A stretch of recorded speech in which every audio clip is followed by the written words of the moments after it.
सख्खे भाऊ श्रीनिवास पवार विरोधात का गेले याबाबत उपमुख्यमंत्री अजित पवार यांनी महत्त्वाचा गौप्यस्फोट केला।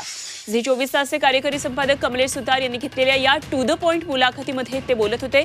बारामतीचा उमेदवार बदलण्याची मागणी भावानं केली। उमेदवार बदल सोबत राहीन असं त्यांना म्हटलं। असा गौप्यस्फोट अजितदादांनी केलाय। दरम्यान कोण उमेदवार द्यायचा हा आमचा अधिकार आहे असंही अजितदादांनी यावेळी स्पष्ट केलं। त्यांनी मला सांगितलेलं होतं की मी तुझ्याबरोबर राहील, तू उमेदवार बदल, मी तुझ्याबरोबर राहील। माझं असं म्हणणं आहे की राजकारणामध्ये आम्ही लोक आहोत, आम्ही राजकारणात कुणाला तिकीट द्यावं, कुणाला काय करावं ते आम्ही निर्णय घेऊ। पण त्यांनी मला 2-3दा सांगितलं की दादा तू उमेदवार बदल, मी उद्यापासून तुझं काम करेल।